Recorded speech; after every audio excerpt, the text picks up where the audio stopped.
নমস্কার, আমি জয়দেব শাস্ত্রী। আবারও একবার নতুন রূপে দাদার সাথে লাইভ অনুষ্ঠান।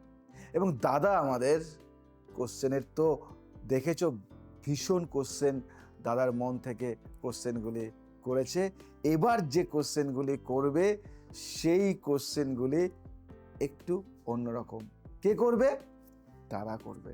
এবং যারা এখন এই অনুষ্ঠানে আছো, যারা ফোন করছো বা ফোন করবে, আমাদের এই আলোচনার মধ্যে কিন্তু লাইভ ফোন প্রচুর আসে, হাজার হাজার লক্ষ লক্ষ ফোন আসে। এবং সেই ফোনের মধ্যে থেকে হয়তো দুটো একটা তিনটে ফোন দেওয়া হয়, কারণ সময় অল্প, তাই অনেক ফোন নেওয়া হয় না। তাই যারা ভাবছো ফোনে পেলাম না, তারা রাগ করো না, কষ্ট পেও না, পরবর্তী অনুষ্ঠানে পাবে। অনেক প্রশ্ন আছে। তো একটা প্রশ্ন আমার একটু অদ্ভুত লাগে যে আমরা দেখেছি অনেক দম্পতি তারা সন্তান চান। ন্যাচারালি মা হতে, বাবা মা হতে সবাই চায়। তারা চায় তাদের পৃথিবীতে তাদের একটা সন্তান আসুক, তাদের মা বাবা বলুক, কিন্তু তাদের অনেক সময় সন্তান হয় না। তারা দরজায় দরজায় ঘুরে বেড়ায়। এই ক্ষেত্রে কি জ্যোতিষের বা অন্য কিছুর বা জয়দেব শাস্ত্রীর কোনো ভূমিকা আছে? ইয়েস, আছে দাদা, 100% আছে, 70% না, 100% আছে। কেন? একজন বাবা মা, একজন স্বামী স্ত্রী, সে বাবা মা হবে, একজন স্ত্রী সে মা হবে, এবং মা ডাক শুনবে, এবং মা না হওয়া পর্যন্ত সেই স্ত্রী মনে করে যে আমি পরিপূর্ণ নারী নই, সে মনে করে।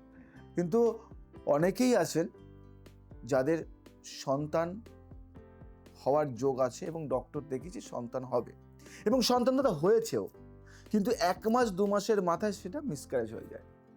এবং অনেক সময় সন্তান আসে না, 10 বছর 12 বছর 15 বছর বিয়ে করার পরে সন্তান আসে না। এবং আইভিএফ করেছে মেডিকেলে, সেখানে হয়তো আসছে না। এবং আমি আমি যেহেতু যোগ নিয়ে আমি একটু রিসার্চ করি দাদা, যোগ নিয়ে, যোগার সাথে আমি জড়িত আছি ছোটবেলা থেকে, এবং আয়ুর্বেদিক নিয়েও অনেক কিছু করি, বই পড়ি। যেহেতু ঘরোয়া একটা ব্যাপার আছে, মেডিকেল ব্যাপার আছে, সেই ক্ষেত্রে বহু কিছু নিয়ে যখন চর্চা করি, তখন কিন্তু এই সমস্যাটা কিন্তু আমি দেখি যে অরহ ঘটছে। সমস্যাটা মানে ঘরে ঘরে, যে আজকে সন্তান আসছে, কিন্তু সন্তান কিছুদিন থেকে নষ্ট হয়ে যাচ্ছে, বা সেই সন্তানটা আর ভূমিষ্ঠ হতে পারছে না। এবার বলি দাদা দুটো কথা। একটা হলো সন্তান আসে না, তার কারণ হলো তার মেডিকেলি কিছু প্রবলেম থাকে, এবং মেডিকেলি প্রবলেমস নেই, কিন্তু তবুও সন্তান আসছে না। এখানে তান্ত্রিক কিছু সমস্যা থাকে, এবং সেই সমস্যাগুলি কে করে? শত্রুরা ক্রিয়েট করে। তোমার সন্তানটা বেঁধে রাখা হবে, এমন কিছু ক্রিয়া করা হয় যাতে তুমি সন্তান প্রসব করতে না পারো। এমন টুকটাক কিছু করা হলো যাতে তোমার সন্তান ভূমিষ্ঠ হওয়ার আগেই সে তোমার গর্ভেই যেন মারা যায়। এরকম বহু কিছু করা হয়। যেহেতু আমি একজন জ্যোতিষ, তান্ত্রিক, বাস্তুবিদ, সেই ক্ষেত্রে আমি জানি ব্যাপারগুলি। তাই আমি বলবো, এই ধরনের যদি কোনো সমস্যা কারো থেকে থাকে, যে মেডিকেলি রাইট, ঠিক আছে, তোমার সন্তান হওয়ার যোগ্য, মানে হবে, তোমার কোনো সমস্যা নেই, কিন্তু আসছে না, আমি আছি, ঠিক করব, আমি আছি, ঠিক করব। 6 মাসের মধ্যে যদি সন্তান তোমার না হয়, তখন আমি বলবো ঠিক করে দেবো। কারণ কিছু ক্রিয়া আছে, গুপ্ত ক্রিয়া, যেটা জানি আমি, এবং তার মাধ্যম থেকে সেই সন্তানের জায়গাটা তোমার ঠিক হবে।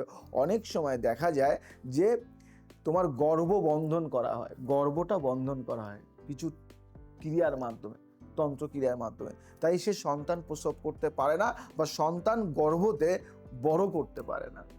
এবার মেডিকেলি অনেক পার্ট থাকে, যখন তার ডিম্বাণু বের হয় এবং শুক্রাণু যায়, সেগুলো তো পার্ট আছে, সব কিছু ঠিকঠাক, কিন্তু অনেক সময় সন্তান হচ্ছে, দেখা যাচ্ছে তার হার্টবিটটা দাদা হচ্ছে না দাদা।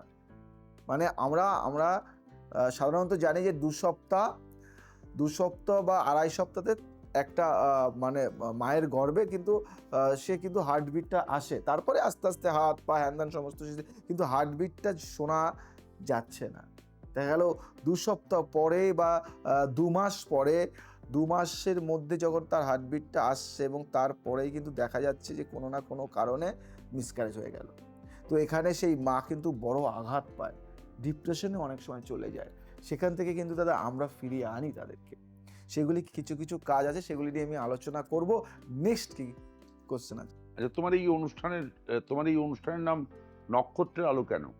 ও মাই গড, নক্ষত্রের আলো কেন দাদা? কারণ আমাদের এই অনুষ্ঠানে আসে নক্ষত্ররা, তোমরা আসো, তোমরা কিন্তু আমাদের কাছে এক একটা নক্ষত্র। কেন তোমরা দাদা যে ফিল্ডে আছো না কেন সেই ফিল্ডের মাস্টার। আমি বলি একজন অভিনয় করে, একজন খেলোয়াড়, একজন সায়েন্টিস্ট, একজন ডক্টর, একজন রাজনীতিবিদ, সে তার ফিল্ডে সে রাজা, দাদা তার ফিল্ডে রাজা। তো সেই ক্ষেত্রে আমাদের এখানে যারাই আসে না কেন আমাদের কাছে, দর্শকদের কাছে, সবার কাছে কিন্তু নক্ষত্র। তুমি একটা নক্ষত্র। আমি নক্ষত্র না, আমি তোমাদের ভালোবাসার একজন পাত্র। বলো কে আছো আমাদের সাথে?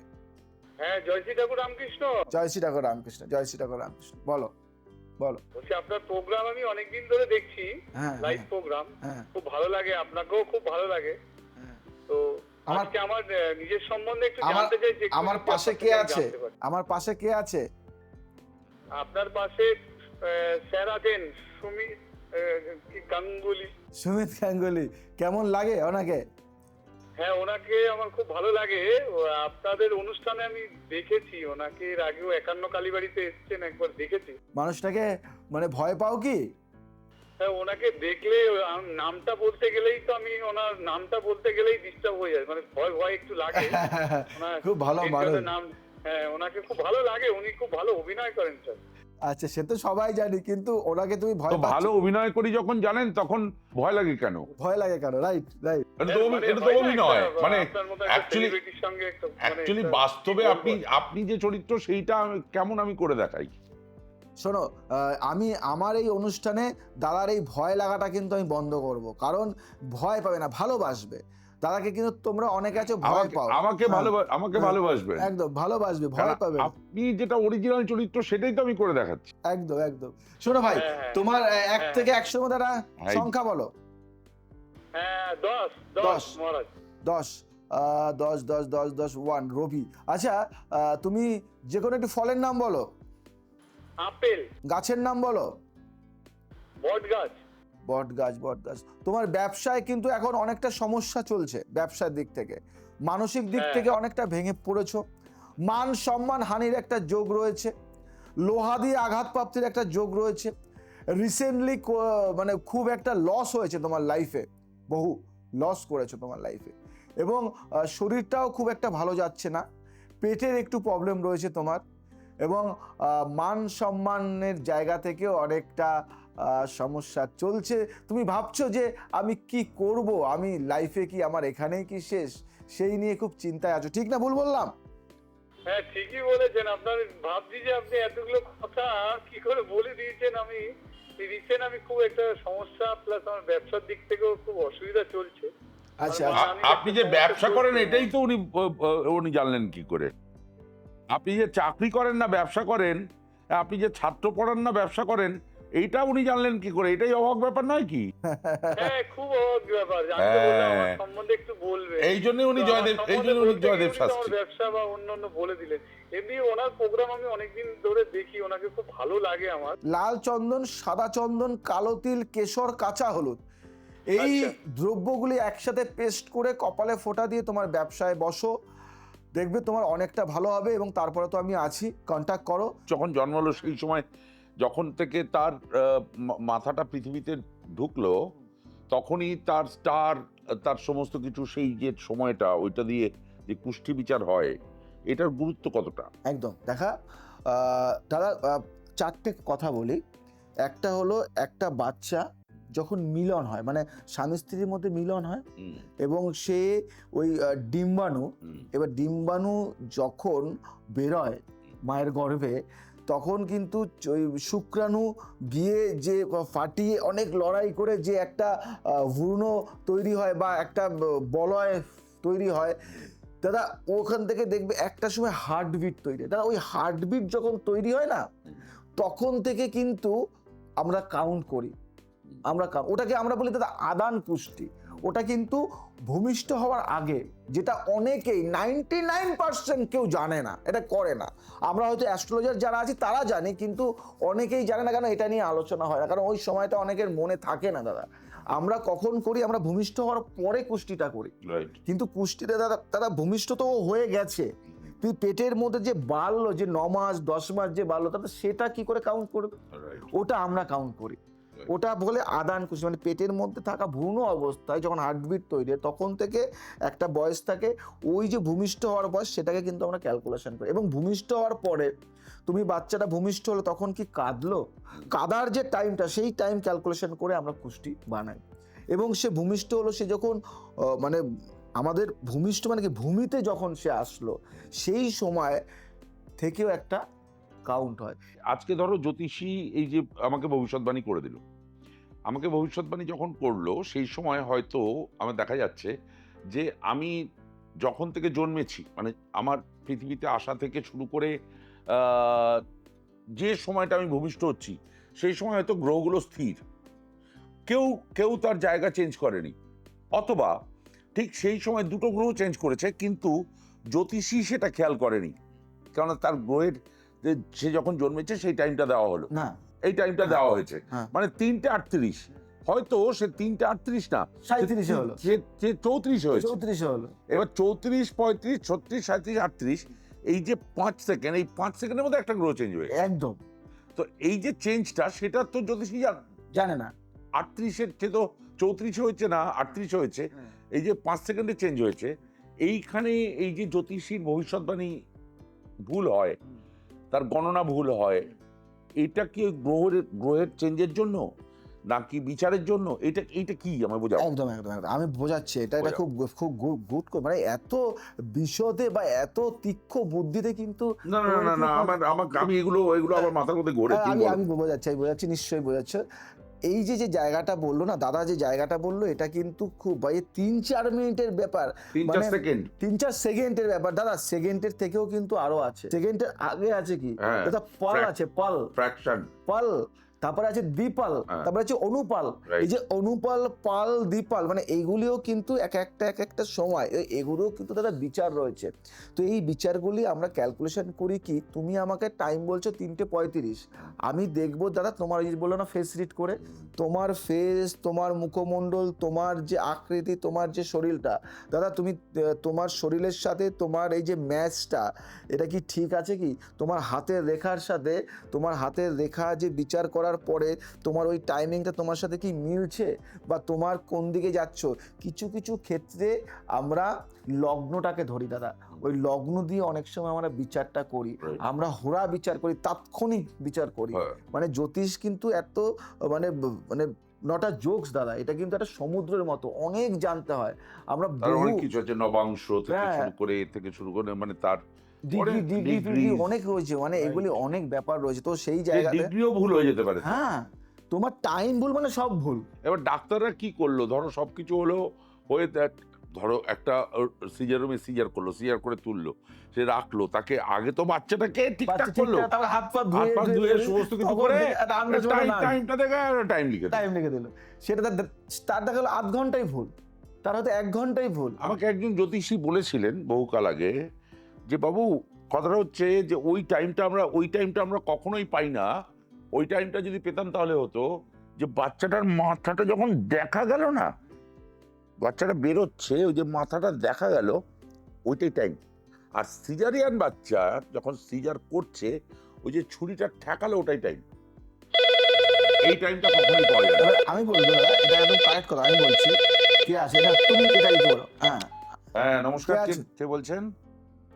নমস্কার। কে বলছেন? হ্যাঁ, আমি প্রিয়া দাস বলছি। হ্যাঁ, কোথা থেকে বলছেন? হ্যাঁ, আমি কল্যাণী থেকে বলছি। হ্যাঁ, বলুন কি প্রশ্ন?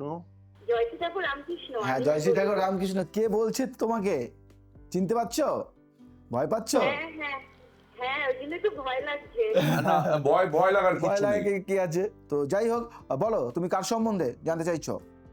আমি একটুখানি আমার হাজবেন্ডের সম্বন্ধে জানতে চাইছি। বয়সটা বলো, তার বয়সটা বলো। হাজবেন্ডের বয়স হলো 35। 1 থেকে 100 মধ্যে একটা সংখ্যা বলো। 12। 12। 1 2 3 আচ্ছা, তোমার হাজবেন্ডের নাম করে যে কোনো একটা গাছের নাম করো। সজনে গাছ। সজনে, ও মাই গড, এমন একটা গাছ বলে, এটা খুব কম পার্সেন্ট বলে। তোমাকে একটা কথা বলি, হাজবেন্ড বহু টাকা রোজগার করে কিন্তু মানে খুব মাদক আসক্ত, তাই না? মানে উনি খুব মদ্যপান করে, মানে উনি খুব নেশার সাথে জড়িত, প্রচণ্ড রাগ, তেজ, জেদ এবং বাড়িতে মানে খুব অশান্তির বন্যা আছে, ঠিক না ভুল বললাম? একদম একদম দাদা, একদম। মানসিক দিক থেকে ভেঙে পড়েছো তুমি।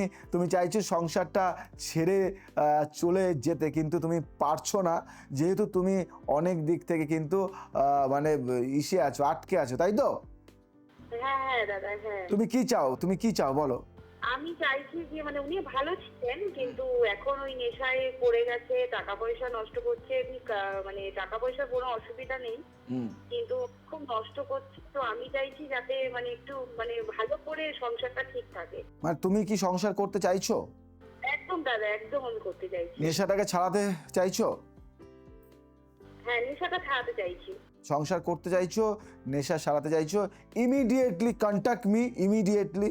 দেরি করো না, কারণ দেরি হলে এই যে কৌশিকী অমাবস্যাটা আসছে না, এই কৌশিকী অমাবস্যাটায় কিন্তু ইমিডিয়েটলি তুমি কন্ট্যাক্ট করো, ইমিডিয়েটলি, একদিনও লেট নয়। কারণ এই অমাবস্যাটা ভাইটাল অমাবস্যা, এই অমাবস্যায় কন্ট্যাক্ট করো, আমি আছি। আর তোমাকে একটা কথা বলবো যে সংসারটা ছেড়ো না। তোমাকে কিন্তু অনেকে অনেক কিছু বোঝাচ্ছে যে তুই চলে আয়, টাকা পয়সা দিয়ে কি হবে, সংসারটা ছেড়ে দে, তাই তো? হ্যাঁ হ্যাঁ দাদা, কে একদম। বলছে এটা? কে বলছে?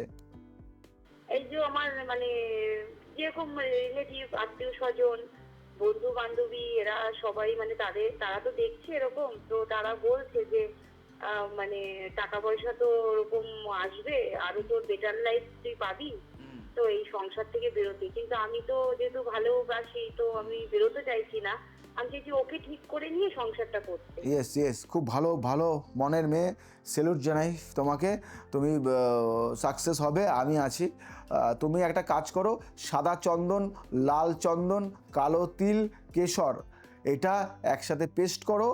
আর একটা কাঁঠালি কলা, একটা আম আর একটা পেয়ারা, এই তিনটে জিনিস তুমি কি করবে, মঙ্গলবার দিন বা শনিবার দিন হনুমান মন্দিরে গিয়ে স্বামীর নাম করে দিয়ে আসো, দুর্দান্ত রেজাল্ট পাবে, আমি তোমায় বললাম। তারপরে কন্ট্যাক্ট করো।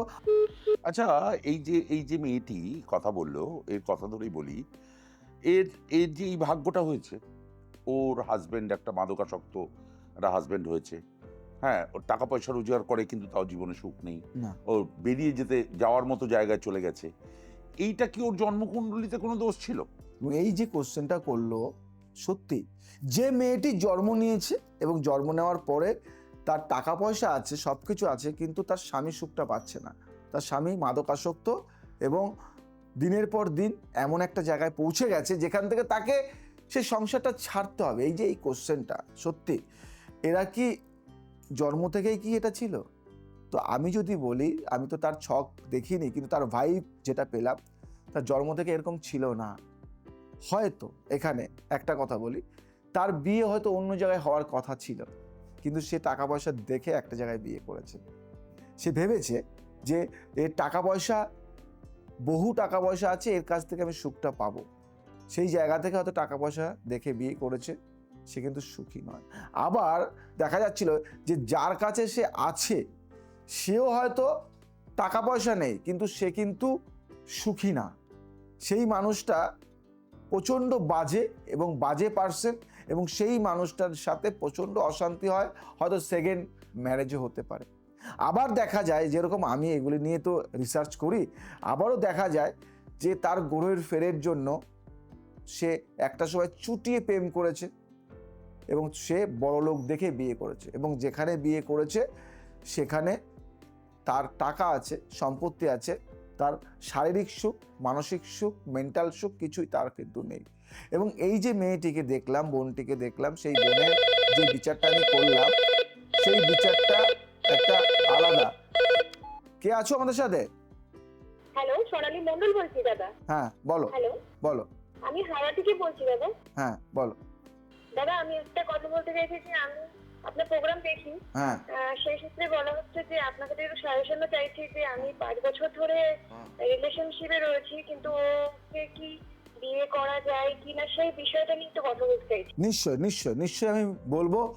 তুমি যে রিলেশনশিপে আছো তাকে তুমি টিকিয়ে রাখতে চাইছো, তাই তো? হ্যাঁ হ্যাঁ। ভালো মেয়ে তুমি, এবং সেই তুমি মানে সেই সম্পর্কের মধ্যে কি এমন পেয়েছো যে এই সম্পর্কটাকে তুমি টিকিয়ে রাখতে চাইছো, সম্পর্কটা মানে খারাপ সত্ত্বেও কি এমন পেয়েছো বলো? ও ভালো ছেলে, কিন্তু চাইছি যে আমি তো বিয়ে করতে চাইছি, ও চাইছে, কিন্তু আমি কিছু কিছু জিনিস ওর লক্ষ্য করছি যে কিছু হয় না যে জীবনে কি মানে কোনো একটা শেষ মানে বিয়েটা করতে গিয়ে যদি আমরা যদি কোনো ভুল করে না ফেলে, বিয়ে তো জিনিসটা একবারই তো হয়, সেই আচ্ছা। সূত্রে চাইছি যে কে বলেছে বিয়ে একবার হয়? যদি কোনো সলিউশন নেওয়া যায় এই বিষয়টা নিয়ে। ওই কে বলেছে বিয়ে একবার হয়? কি বলছে? তুমি মা তুমি বলেছে। তুমি তুমি আমাদের লাইনে দেখো না, কজন একজনের 3টে বিয়ে, আরেকজনের 4টে বিয়ে, হ্যাঁ আরেকজনের তো 4টে 5টা বিয়ে। তুমি আজ বছর বছর করতে পারো, আসছে বছর আবার হবে। তা আমাদের তুমি একে করো, শুনে নাও, একে করো, করে নিয়ে বাঙালি বিয়ে তো একবারই হয় না। আরে দূর বাবা, বিয়ে করবে, কিছুদিন থাকবে, মনে হবে ঠিক লাগছে না, তুই চল ভাই তোর রাস্তা, আমি আমার রাস্তা, তুমি আবার করবে, আবার করে নেবে, কোনো চাপ নেই। আমি আমাদের বন্ধু বান্ধবদের বলি তো, ভাই এবারে কিন্তু খুব একটা অ্যারেঞ্জমেন্ট ভালো করিস নি, নেক্সট বার অ্যারেঞ্জমেন্টটা কিন্তু একটু ভালো করিস। বোন দেখো একটা কথা তোমায় বলি, এটা একটা মজার ছিল, আর একটা মানে মানে তোমাদের এটা নয়, আবার এটা কিন্তু নিয়ে দাদা কখন মানে কন্ট্রোভার্সি হয়ে যাবে কিন্তু, যে দেখো সুমিত গাঙ্গুলি কি বলছে। না না না, এটা জোকস ব্যাপার না, আমি পুরোটাই মজা করছি, একদম একদম আমি পুরোটাই মজা করেছি বলবে ভাই। যে কি বলছে দেখো, উল্টো পাল্টা বুদ্ধি দিচ্ছে না না মেয়েদের। উনি তো উনি তো জাস্ট জোক একটা হয় এরকম কথা। একদম একদম ভালো লাগছে আমার কাছে। একদম তোমাকে ভালোবেসে জাস্ট একটা মজার করলো, যেহেতু তুমি ডিপ্রেশনের মধ্যে যাচ্ছ সেই ক্ষেত্রে তোমাকে সেখান থেকে বার করে আনার জন্য ওনাকে বলছে তুমি এমন একটি মেয়ে, তুমি সম্পর্কটাকে টিকিয়ে রাখতে পারবে, আর যদি খারাপ কিছু হয় আমি তো আছি, সমস্যা নেই, যেভাবে হোক এটা ঠিক করার দায়িত্ব আমার, তুমি বিয়ে করে নাও, চুটিয়ে আনন্দ করো, সমস্যা হলে আমি আছি, এর জন্য আমার কাছেও আসতে হবে না, এবং দেখো যদি কোনো সমস্যা হয় তাহলে কন্ট্যাক্ট মি, যেভাবে হোক। আর শুধু বিয়ে করার আগে না একটু জোটক বিচারটা করে নিও, আমি বিচার করি, জোটক বিচার মানে তোমার ডেট অফ বার্থ, টাইম, সময় সমস্ত কিছু নিয়ে, এবং ছেলেরটাও নিয়ে আমার কাছে আসবে বা অনলাইনে বলবে, দেখবে আমি একদম জোটক বিচার করে দেব, কতটা গুণ মিললো কি না মিললো, 36-এ 36 মিললো না 20 মিললো না কত হলো, আমি সমস্ত কিছু জানিয়ে দেবো। নিশ্চিন্তে থাকো, বিয়ে করো, শান্তিতে থাকো। তো আমাদের দর্শকদের সাথে মজা হচ্ছে, আমাদের দর্শকদের সাথে আনন্দ হয়, গল্প হয়, সমস্ত নিয়েই কিন্তু আমাদের এই অনুষ্ঠানটা, কি মানে অনেক অনেক জোকস থাকে, তো এটা নিয়ে কেউ মাইন্ড করবে না। সবাইকে বলি যে ভালো জিনিসটা নিতে শেখো, কেন আমরা এমন একজন মানুষ, আমরা সবসময় কারো খুঁজি, কাউকে নেগেটিভ জিনিসটা কোথায় আছে সেগুলিকে বের করে নেওয়ার চেষ্টা করি। আমরা দেখি অনেকে অনেক ভালো ভালো কথা বলে, 1 ঘন্টা ওনার স্পিচ চলছে, ভাষণ চলছে, তার মধ্যে থেকে হয়তো 1টা মিনিট কোথাও দিয়ে এটা কেটে কেটে নিয়ে তাকে এমন একটা বিকৃতি করা হলো যে সেই লোকটা সব থেকে বাজে খারাপ লোক। তো এটা না করে মানুষটার ভালোটাকে দেখার চেষ্টা করো বা দেখানোর চেষ্টা করো। আমরা মনুষ্য জাতি একটু জেলাসি, আমরা ও ভালো করছে, আরে ওর পিছনে কি করে কাঠি দেওয়া যায়, কি দাদা ঠিক না? একদম। তুমি এই সম্বন্ধে কি না চাইছো আমি তো বলতে? মজা করে বললাম, কারো 3টে বিয়ে, কারো 4টে বিয়ে, কারো 5টা বিয়ে। আরে আমেরিকায় তো 10 জন 12 জন 10টা 12টা করে বিয়ে করে, এটা কোনো চাপই নেই। মানে আরে ভাই এটা হতেই পারে, তো সেই কারণে সেইটাকে খারাপভাবে দেখা। সত্যি কথা বলতে আমি একজনকে নিয়ে থাকবো, একজনকে বিয়ে করব, এটাই তো আমাদের মানে কি বলবো, কুলীন সমাজ থেকে শুরু করে এটা আমাদের সিস্টেম হয়েছে। আচ্ছা এই যে মেয়েটি বললো যে আমি ভয় পাচ্ছি, যদি মেয়েটি কখনো কোনো বিপদে পড়ে বা কোনো প্রবলেম হয় বা ইয়ে হয়, সেটা তো কাটানো যায় একদম একদম আরামসে, একদম তুমি তো ঠিক করে দিতে পারবে। একদম সুতরাং তুমি যদি এখনো ফোন করেছিলে, তুমি যদি এখনো দেখতে থাকো, তুমি নিশ্চিন্তে বিয়ে করো, বিয়ে করার পরে যদি কোনো অসুবিধা হয়, আমি আছি। আছে তো জয়দেব, আসবে, ঠিক করে দেবে। তা তুমিও তো বিয়ে করেছো, হ্যাঁ, আমার তুমি তো- সন্তান আছে, হ্যাঁ, এবার তুমি যে বিয়ে করেছো, সন্তান আছে, 37 বছর হয়ে গেছে আমার হ্যাঁ, তো বিয়ে। সেই জায়গা থেকে তোমার মধ্যেও তো মানে অনেক ঝামেলা হয়েছে, অশান্তি হয়, ঝগড়া কোথায় না ঝগড়া হয়, হয়। অশান্তি তো কিন্তু এই কোথায়? ঝগড়াটা যদি না হয় তাহলে কিন্তু খারাপ। মধুরতাই থাকবে না। ঝগড়া হলে এইটাই তো সম্পর্ক। সবই তো মধুরতা। দাদা কেউ কি বলতে পারে, দাদা আমি তোমাকে একটা বলি, যে কেউ কি দাদা বলতে পারবে যে আমি বিয়ে করেছি, আমি বিয়ে করে হ্যাপি আছি, বা আমার মানে বিয়েতে কোনো ঝগড়া হয়নি, কোনো অশান্তি হয়নি, এরকম কোনো পার্সন আছে দাদা? না, একদম যদি না। বলে এটা কি ঠিক না ভুল? না, তো যাই হোক, বলো, জয়দেব, বলো। জ্যোতিষ, এই যে জ্যোতিষ, মজা লাগছে, খুব ভালো লাগছে আলোচনা করতে। এই জ্যোতিষ আমাদের ভাগ্য নির্ধারণ করে, মানে ভাগ্য নির্ধারণ করে না, ভাগ্যটা আমরা নিয়েই এসেছি। Yes, yes, সেই ভাগ্যটা জ্যোতিষ বলে দেয় তুমি এই ভাগ্যটা নিয়ে এসছো। একদম কারণ অমিতাভ বচ্চন আজকে যেখানে আছে আমি সেখানে নেই, না না, শাহরুখ খান যেখানে আছে আমি সেখানে নেই। yes, আবার এই মুহূর্তে রাস্তায় স্টেশনে যে ভিক্ষে করছে, ও মন্দিরে যে ভিক্ষে করছে Yes, একজন লোক, yes. সেই জায়গায় আমি নেই। না, তার থেকে আমি সুতরাং ভালো আছি। আমি আমার ভাগ্যটা নিয়ে এসেছি। আমার ভাগ্যে লোকে বলে দানে দানে পে লিখা হতা হ্যায় খানে ওয়ালে কা নাম, Yes, রাইট? তো এই যে জ্যোতিষ কি ভাগ্য নির্ধারণ করে, না জ্যোতিষ আমি কোন পথে চলবো, আমার কি ভাগ্য নিয়ে আমি এসেছি সেই পথ প্রদর্শন পথ করে। দেখায় দাদা, পথ দেখায় তুমি কোন পথে যাবে, কি করলে। আমি হয়তো তুমি আজকে ফিল্ম জগতে আছো, একটা জায়গায় আছো, হয়তো তুমি এর থেকে কিছু বড় হতে পারতে, Right. বা এর থেকে তুমি একটা অনেক বড় জায়গায় যেতে পারতে। right. সেটা যদি ছোটবেলায় তোমার যদি কোনো জ্যোতিষ বলে দিত, এটা তো তোমার ভাগ্যে, তুমি কর্মে, তোমার ইসে তুমি চেষ্টায়, এসছো, হ্যাঁ। চেষ্টা তুমি এসছো, তোমার কিন্তু বলে দেয়নি রাইট, যে তুই একটা অভিনেতা হবি, তুই এইটা করবি, ওটা করবি। দাদার কর্মে, দাদার ভাগ্যে এসছে। তো সেই জায়গা থেকে যদি একজন জ্যোতিষ বলে দিতে পারে তোমার ফিল্ড কোথায়, আজকে এখান থেকে এই জায়গাটায় তোমার সাকসেস, কিন্তু তুমি এই জায়গায় নেই, এই জায়গাটায় তুমি আছো, সেই জায়গা থেকে তুমি কিন্তু নেগেটিভ একটা ভাইব্রেশনে থাকবে। আমি তোমাকে একটা কথাই বলবো, তোমাদেরকে আমি একটা কথা বলবো, যে তোমরা যারা যেভাবে যেখানে আছো না কেন ভালো আছো, তোমরা যারা যেভাবে যেখানে আছো না কেন ভালো আছো, তোমরা অপরকে দেখে নিজের দুঃখটাকে টেনে আনবে না। কারণ দাদা খুব দামি কথা বলেছে, যে শাহরুখ খানের জায়গায় রয়েছে, তাকে দেখে আমি দুঃখ প্রকাশ করলে হবে না। আমি যদি অন্য আমার সাকসেস ব্যক্তিকে দেখে দুঃখ প্রকাশ করি, তাহলে যে একদম নিচে আছে, যে সত্যি খেতে পাচ্ছে না, তাকে দেখে তুমি কি করবে? তাই চেষ্টা করো, তোমারও কিন্তু হবে। একদম। তুমি আই যদি should be success- happy in my নাউডেজ life. আমি আমার এখনকার বর্তমান জীবন যেখানে আছি সেটা নিয়ে খুব হ্যাপি থাকবো, খুব সুখে থাকবো। সেই জন্যেই আমি জাস্ট ইয়ে করেছিলাম, ইসিজি আর ইকো করেছিলাম টেস্ট, আমার ডক্টর দিয়েছে, একটু করে নাও, বয়স হয়েছে 60-এর কাছাকাছি বয়স, 60 পেরিয়ে গেছে। তো আমি ইসিজি ইকো করে ডাক্তারকে দেখি, ডাক্তার হা করে আমার মুখের দিকে তাকিয়ে বললো, এটা তো 25-26 বছরের ছেলের হার্ট। আর আমার হার্টটাই তো তাই, আমার হার্টটাই তো 25-26 বছরের ছেলের তাহলে এখনই বাচ্চা। এখনো। আর আমি প্রচন্ড হই হই করে থাকি, এই দেখো মজা করে একটা কথা বলে দিলাম, আমি খুব মজা, এবং আমি আমার বর্তমান অবস্থায় সুখী, আমি আমার বর্তমান অবস্থায় খুশি। যদি কোনো প্রবলেমস আমার আসে, তাহলে আমি প্রবলেমটা আলোচনা করি। দাদা আসবে প্রবলেম, সবার আসে, হ্যাঁ, শাহরুখ খানের problem লাইফেও আসে, ঠান্ডা মাথায় সেটা নিয়ে কোনো টেনশন করি না।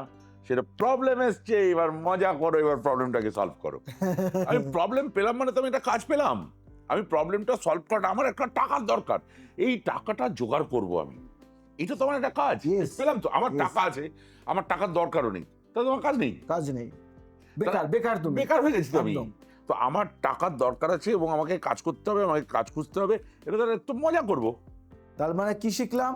তারা কিন্তু তারা খুব শিক্ষা দিল, যে যদি সমস্যা আসে তাহলে সেই সমস্যাটাকে আমরা ডিপ্রেশনের মধ্যে নেব না, আনন্দের মধ্যে নেব। দেখো সমস্যাটা কোথা থেকে যেন পালিয়ে গেছে, হ্যাঁ। তাই তো দাদা? এরকম যদি তুমি বলতে থাকো তাহলে তো কেউ আমাদের কাছে আসবে না। না না না না, আমি এটাই বলতে চাইছি, যে যখন মানুষ প্রবলেমে পড়ে, তখন সেই সমস্যাটা সমাধান করার জন্য তোমার কাছে একদম আসে। একদম একদম এই সমস্যাটা তুমি কিভাবে সমাধান করো, একদম একদম।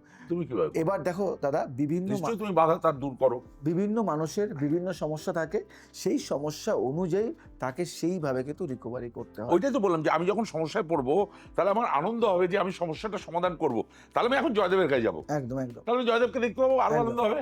একদম এইভাবে তো মানুষ ভাবে না, এইভাবে মানুষ ভাবে না। যদি তোমার মতো ভাবতো তাহলে 70-80% মানুষ অনেকটাই ভালো থাকতো, হ্যাপি থাকতো। একদম। আমাদের সময়ের সাথে সাথে কিন্তু চলতে হয়, মনে হয় সময়টা নেই। আমরা নেক্সট একটা তো এপিসোডে চুটিয়ে একটা আনন্দ করব। আজকে আসি, আবার আসবো নতুন কিছু নিয়ে। জয় শ্রী ঠাকুর। নমস্কার।